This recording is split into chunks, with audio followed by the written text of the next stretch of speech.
My name is Phil Horton. I am currently the Director of Athletic Performance for Rev Racing, which is a NASCAR racing team in the sport of NASCAR. I have been a certified athletic trainer for 32 years. I'm a graduate of North Carolina A&T State University. I did my graduate work at Michigan State University, where I served as a graduate assistant football trainer. From there, I became the head athletic trainer at Florida A&M for about 5 years, where I was in charge of 17 sports and over 250 some athletes.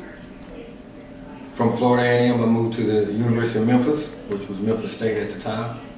I was there for about a year and a half as its head football trainer.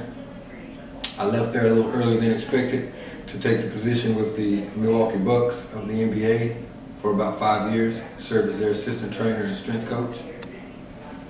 Along the way, I actually opened my own business, Athletic Training Concepts, ATC, in 1989 while I was at Florida A&M.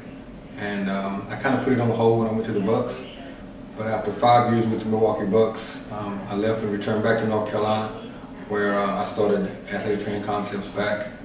I put it back into operation. So I've been an independent contractor ever since 1998. Which took me to become the athletic trainer for a NASCAR driver by the name of Ernie Irvin. From there, I became a pit crew coach, and coaching and training the pit crews with my own philosophy, one that I came up with, and sold to various teams throughout the sport. I've been in NASCAR for about 18 years now, and took over NASCAR's diversity program after retiring as a pit crew coach with Dale Jarrett, one of the premier NASCAR drivers. I took over the NASCAR diversity program in 2009, and I've been doing that ever since.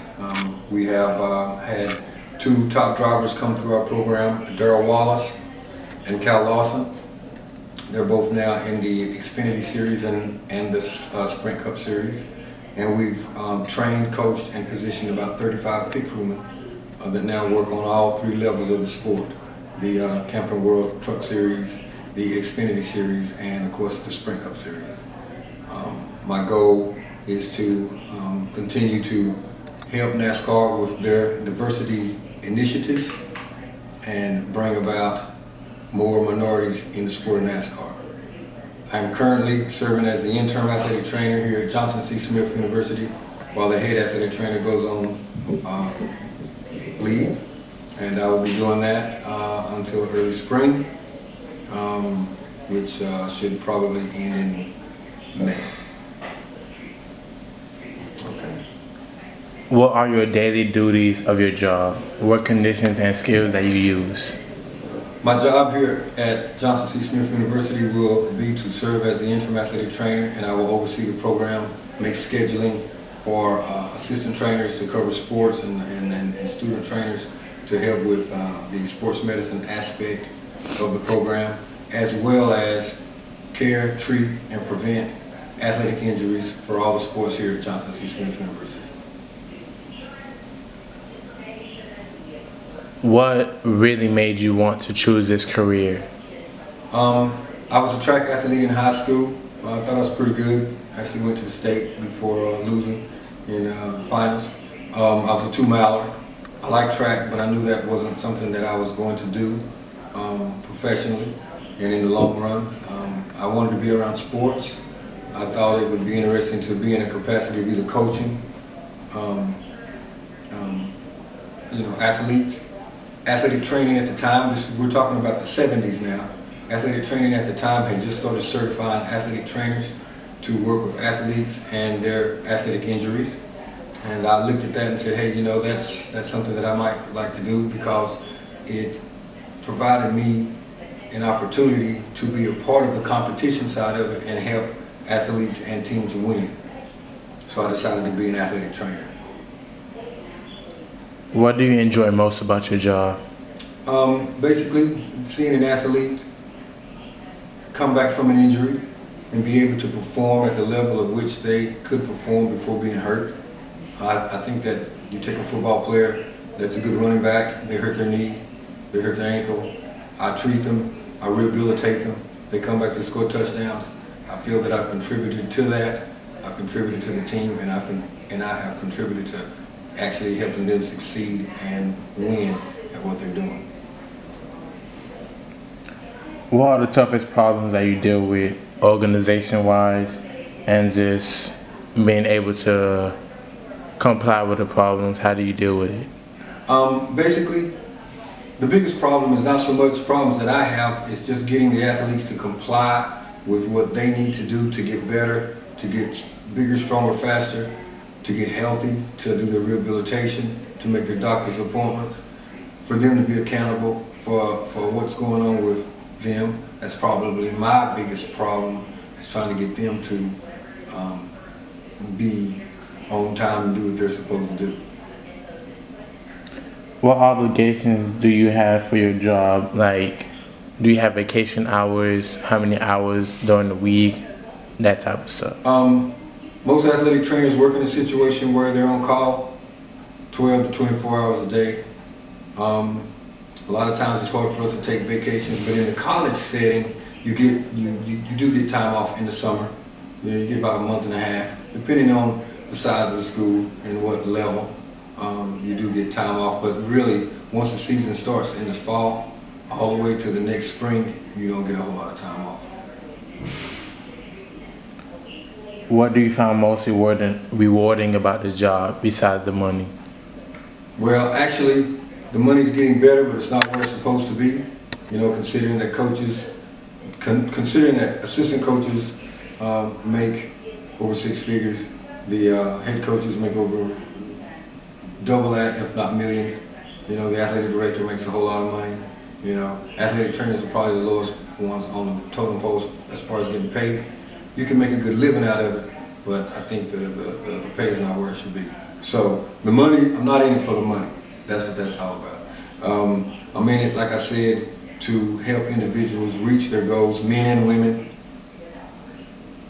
pre, post, in between, whatever is going on with their career as it relates to athletic injuries, and seeing them come back or get better and succeed at what they're trying to do. Very gratifying. Okay. What salary level would a person start with? It really depends on the level. Coming out of grad school, for the most part, an individual can go into the high schools anywhere from 35 to 50,000. Then go into college anywhere from 35 to 60,000. It's tough to go into the professional ranks right out of grad school, but once they get their high school or college training done, they can. Most assistant trainer jobs start at around 60, 75,000 in the pros, and of course head trainer jobs, they're over 6 figures, and it just depends on your length of being on that level and how much experience you have. Where do you see yourself going in a few years? Long-term goals. Well, I'm at the end of my career, so in about 6 years I'm probably going to retire as far as the day-to-day operations of what I do for NASCAR, and just continue to run my business, Athletic Training Concepts. And so I look to expand my entrepreneurship, and I also have a foundation, teamhortonfoundation.org, that I'm currently running. So my long-term goals are to build that foundation and probably look for a small high school or college to work part-time and stay and keep my skills sharp as an athletic trainer.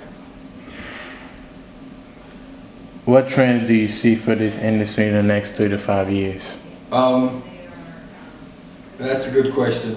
I believe that the training of athletic trainers has changed so much that it needs to go in a manner where individuals learn more about the day-to-day operation of training athletes to compete and be competitive, and not so much from the healthcare aspect of it being the top priority. I think there needs to be a balance of very good healthcare along with keeping athletes on the field and being able to perform that translates into wins. How would someone go about finding a job in this field? What suggestions would you give them? Well, first of all, if you want to be an athletic trainer, you would preferably go to a school that has an undergraduate curriculum. If that is not available, then you can work at the current school that you're at, and then go and apply and be an athletic trainer while you go to graduate school. That's a 2-year program after your 4-year degree, and then you sit for the national trainer's exam, and then for your state license as an athletic trainer. So basically, you have to find a setting that best fits what you're doing, where you're at, and where you're willing to go to actually get that type of athletic training. So it's a situation where if that's what you want to do, you probably should get with the curriculum program, either in undergrad or on the graduate level. Okay. What are the most important factors used to hire people in this work field? Like any other job, you need 3 years experience after college, either undergrad or graduate school. That is the minimum for experience. That is usually gotten on any level, but it's probably going to be in the high school or the college level. 3 years experience, and then you start to branch out from there as you get better at your craft.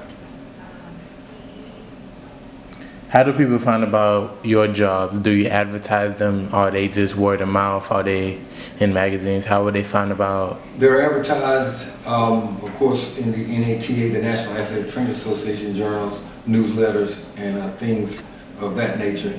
But a lot of times when athletic trainers who know athletic trainers, when positions come open, they kind of put the word out. It is a who you know type of thing as far as the next level, the major college and professional ranks.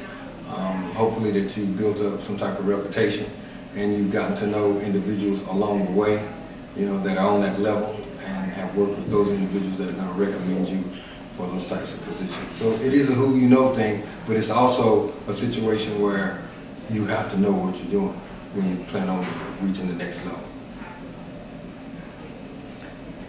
Can you name a relevant trade journal or magazine you would recommend to somebody that's trying to be an athletic trainer? The National Athletic Trainers Association, and American College of Sports Medicine, those type of journals. Okay. Do you have any other advice for someone interested in pursuing a career in this field? To help individuals succeed at what they're trying to do, then athletic training is the type of situation for you. It's time consuming, and it's in an area where you have to put the team and the athletes before yourself in a lot of situations. You have to develop that balance, but if that's something you really want to do, and you truly think that you can love it or fall in love with it, then that's something that you should pursue.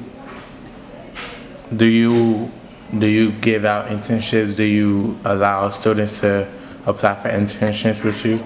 Yes. Over at Rev Racing, we've had several interns that have come through from various colleges. They're not paid positions, but we allow them to learn, get some hands-on training, and get a lot of book knowledge and things like that. And of course, and they get to hear a lot of stories that I have to tell. So we've had that in the past, and I do recommend that as well. What is your absolute favorite thing about your experience as an athletic trainer throughout the 30 years? Being a part of every level of sports, being in the ACC, when I worked at NC State, being at Michigan State in the Big Ten, being in the MEAC with North Carolina A&T and Florida A&M, being on all those different levels, working the Olympics in Atlanta in 1986, and of course being in the NBA for 5 years. Just being a part of, those situations and getting the experience of working with some of the finest athletes on all levels, all over the world. It's been quite an experience. My name is Phil Horton, and I'm the Director of Athletic Performance at Rev Racing, and I'm proud to have done this interview.